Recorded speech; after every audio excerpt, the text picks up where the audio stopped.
Hey everyone, welcome to biology eighties. क्योंकि आने वाले कुछ महीनों में आप सभी बच्चे डिफरेंट कॉलेजेस में एडमिशन लेने वाले हो।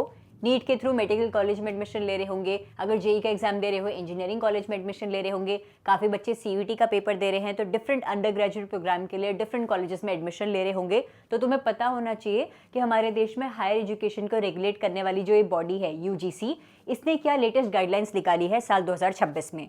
मैं बात कर रही हूँ यूजीसी इक्विटी रेगुलेशंस 2026 की। ये इक्विटी रेगुलेशंस क्या है, तुम्हारे लिए कैसे बेनिफिशियल होने वाले हैं, उसके बारे में हर एक बच्चा जो कि इस साल कॉलेज जाने वाला है उसको जानना बहुत ज़्यादा ज़रूरी है। देखो बच्चों, तुमने आए दिन काफ़ी ऐसी न्यूज़ सुनी होंगी जहाँ पर एक पर्टिकुलर कास्ट के बच्चे को उसकी कास्ट के बेसिस पर डिस्क्रिमिनेट किया जाता है। तुमने कई बार न्यूज़ में ऐसी खबरें सुनी होंगी कि नॉर्थ ईस्ट के स्टूडेंट्स कॉलेजेस में डिस्क्रिमिनेशन फेस करते हैं।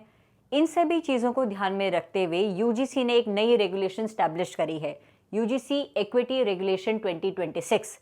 बेसिकली हुआ क्या है बच्चों, जिस तरीके से कॉलेजेस में रैगिंग को स्टॉप करने के लिए, रैगिंग को कम करने के लिए एंटी रैगिंग सेल स्टैब्लिश करे गए थे ना, उसी तरीके से कास्ट के बेसिस पर डिस्क्रिमिनेशन को रोकने के लिए अब से डिफरेंट यूनिवर्सिटीज़ और कॉलेजेस में एंटी डिस्क्रिमिनेशन सेल स्टैब्लिश करे जाएंगे। मैं मानती हूँ कि जो मेडिकल कॉलेजेस हैं, जो इंजीनियरिंग कॉलेजेस हैं, इन सभी को यूजीसी डायरेक्टली कंट्रोल नहीं करता। ये हमारे जैसे मेडिकल कॉलेजेस हैं, इनको यूजीसी गवर्न नहीं करता है। हमारे मेडिकल कॉलेजेस को एनएमसी, एमसीसी रेगुलेट करते हैं। लेकिन कुछ ऐसे रेगुलेशंस जिनका हर यूनिवर्सिटी में बेनिफिशियल रोल होता है, उन सभी गाइडलाइंस को मेडिकल कॉलेजेस, इंजीनियरिंग कॉलेजेस भी फॉलो करते हैं। जैसे कि एंटी रैगिंग सेल को स्टैब्लिश करने वाली रेगुलेशन यूजीसी ने रिलीज करी थी, लेकिन ये anti ragging cell medical colleges, engineering colleges हर जगह स्टैब्लिश हो रखे हैं। तो बहुत ज़्यादा चांसेस हैं कि कास्ट डिस्क्रिमिनेशन के अगेंस्ट फाइट करने वाले जो ये सेल हैं, ये भी मेडिकल कॉलेजेस, इंजीनियरिंग कॉलेजेस में स्टैब्लिश करे जाए। तो यूजीसी की जो ये इक्विटी रेगुलेशन 2026 है, इसके की प्रोविजंस ये है बच्चों। यूजीसी ने कहा है कि अब से हर यूनिवर्सिटी और कॉलेज, चाहे वो गवर्नमेंट यूनिवर्सिटी है, प्राइवेट यूनिवर्सिटी है, डीम्ड यूनिवर्सिटी है, स्टेट यूनिवर्सिटी है, हर यूनिवर्सिटी और कॉलेज में अब से इक्वल अपॉर्चुनिटी सेंटर्स, ईओसीज स्टैब्लिश होंगे। बेसिकली ये कुछ ऐसे सेंटर्स होंगे जहां पर स्टूडेंट्स जाकर कंप्लेन फाइल कर सकते हैं अगर उनकी कास्ट के बेसिस पर उन्हें डिस्क्रिमिनेशन फेस करा गया है। इन एओसीज के अंडर इक्विटी कमिटीज सेट करी जाएंगी और वो कमिटी बच्चों की कंप्लेन को सुनेंगी, उनकी कंप्लेंट्स को एड्रेस करेंगी। इन कमिटीज के अंडर इंस्टीट्यूशनल ओम्बड्समैन स्टैब्लिश होंगे और ये ओम्बड्समैन उन सभी कंप्लेंट्स को एनालाइज करेंगे, इन्वेस्टिगेट करेंगे और उस मैटर को रिजॉल्व करने पर वर्क करेंगे। इक्विटी हेल्पलाइन नंबर भी स्टैब्लिश करे जाएंगे, ऑनलाइन पोर्टल्स भी स्टैब्लिश करी जाएंगी जहां पर स्पेसिफिक कास्ट के बच्चे अपनी कंप्लेंट्स फाइल कर सकते हैं। अब ये सुनने में तो लग रहा है कि रेगुलेशंस अच्छी तो है। जितने भी बच्चे कास्ट के बेसिस पर डिस्क्रिमिनेशन फेस कर रहे हैं या फिर किसी पर्टिकुलर रिलीजन से बिलोंग करते हैं, उस रिलीजन के बेसिस पर डिस्क्रिमिनेशन फेस कर रहे हैं, उन सभी बच्चों के लिए एक अच्छा स्टेप तो निकाला है। अगर वो डिस्क्रिमिनेशन फेस कर रहे हैं, प्रॉब्लम फेस कर रहे हैं, तो एटलीस्ट उन्हें सोल्यूशन तो मिलेगा। तो इसके अगेंस्ट प्रोटेस्ट क्यों हो रहा है? इसके अगेंस्ट प्रोटेस्ट इसलिए हो रहा है बच्चों क्योंकि इस रेगुलेशन के बहुत सारे लूप होल्स हैं। पहली चीज, जनरल कैटेगरी के बच्चों के लिए कुछ भी मेंशन नहीं करा हुआ है।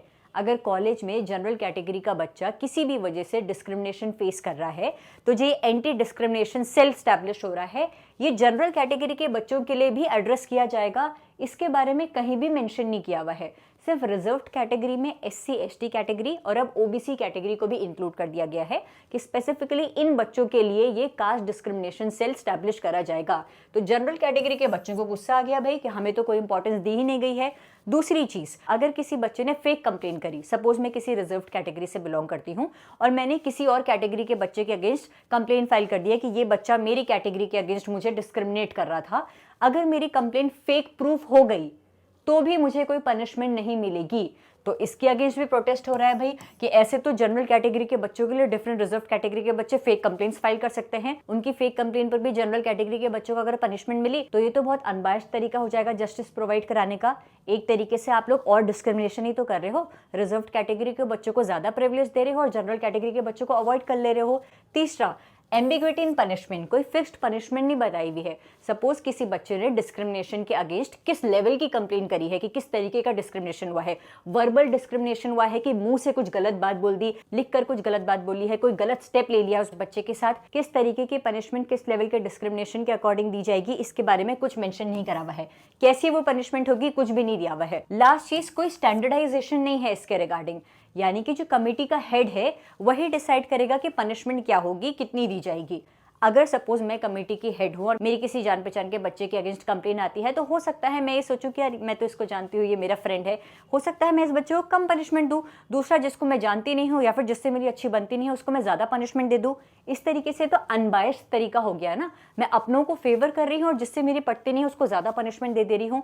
तो फिर क्या हो रहा है, इस लूप होल की वजह से जनरल कैटेगरी का बच्चा सफर कर रहा है, क्योंकि फेक कंप्लेंट्स के अगेंस्ट कोई भी पनिशमेंट नहीं है तो बच्चा फिर घबराया हुआ रहेगा, हर बच्चा डर के रहेगा कि कब मेरे अगेंस्ट फेक कंप्लेन हो जाएगी। पनिशमेंट की कोई सीमा नहीं है कि किस लेवल की पनिशमेंट दी जाएगी, क्योंकि कुछ भी क्लियरली मेंशन नहीं करा गया है। इसीलिए इस रेगुलेशन के अगेंस्ट बहुत ज्यादा प्रोटेस्ट हो रहा है बच्चों। सुप्रीम कोर्ट में भी पिटिशन फाइल करी गई है कि अगर आप लोगों को एंटी डिस्क्रिमिनेशन सेल स्टैब्लिश ही करने हैं तो क्लियरली इन्फॉर्मेशन मेंशन करिए, क्या इसकी पनिशमेंट होगी, अगर पता चले कि कंप्लेन फेक है तो क्या उसका नतीजा होगा, जनरल कैटेगरी के बच्चों को क्यों इंपॉर्टेंस नहीं दी जा रही है उसके बारे में भी मेंशन करिए। देखो मैं जानती हूँ हमारे देश में आज भी भेदभाव होता है, religion, caste, place of birth, gender, disability, इसके बेसिस पर आए दिन बच्चे स्कूल्स कॉलेजेस में डिस्क्रिमिनेशन फेस कर रहे हैं। सोशल डिवीजन को एड्रेस करना अच्छी बात है, लेकिन इस तरीके से एड्रेस करो कि बाकी जो कैटेगरी के बच्चे हैं उनको ऐसा ना लगे कि आपने एक पर्टिकुलर कैटेगरी को ही इंपॉर्टेंस दे दी, अब हमारे साथ तुम डिस्क्रिमिनेशन कर रहे हो। जिन लोगों के साथ हमेशा से डिस्क्रिमिनेशन होता चला आया है उन लोगों को इंपॉर्टेंस देने के लिए ऐसा तरीका ढूंढो कि जिन लोगों के साथ कभी डिस्क्रिमिनेशन ना हुआ था उन लोगों को तुम डिस्क्रिमिनेशन में डालकर अब सोशल डिविजन्स को और ज्यादा डीपन ना करो। हमें सोशल डिवीजन वाले इशू को रिमूव करने पर वर्क करना है, इसको और भी ज्यादा डीपन नहीं करना है। अब इन रेगुलेशन से क्या होगा, जनरल कैटेगरी का बच्चा तो वैसे गुस्सा हुआ रहेगा कि भाई रिजर्व कैटेगरी के बच्चों को देखो कितनी इंपॉर्टेंस मिल रही है, इनके लिए अलग से प्रोटेक्शन के सेल स्टैब्लिश हो रहे हैं। हम लोगों का क्या, already reservation, cut off marks, jobs में रिजर्वेशन, इसके लिए ऑलरेडी वहां प्रिविलेज मिल रही है, हम लोग को कोई इंपॉर्टेंस ही नहीं दी जा रही है। गवर्नमेंट को इस चीज पर फोकस करना चाहिए कि अगर आप रिजर्वेशन की सोच रहे हो या फिर डिस्क्रिमिनेशन के अगेंस्ट सेल स्टैब्लिश करने की सोच रहे हो तो ये सभी डिसीजंस इस तरीके से लिए जाए कि बाकी सारी कैटेगरीज के लोगों के इमोशंस को हर्ट ना हो। अनबायस्ड डिसीजन लिया जाना चाहिए ताकि दोनों कैटेगरीज के लोगों को पता हो कि अब जो डिसीजन लिया गया है ये कंप्लीटली अनबायस्ड है। इससे सच में उन लोगों का फायदा होने वाला है जो कि डिजर्व करते हैं। आपको क्या लगता है कि हमारे देश में डिस्क्रिमिनेशन को कम करने के लिए या फिर रिजर्वेशन प्रोवाइड करने का क्या तरीका होना चाहिए, किसको असल में रिजर्वेशन मिलना चाहिए, आपकी क्या राय है? प्लीज मुझे इस वीडियो के कॉमेंट सेक्शन में जरूर बताइएगा। Thank you so much for watching this video.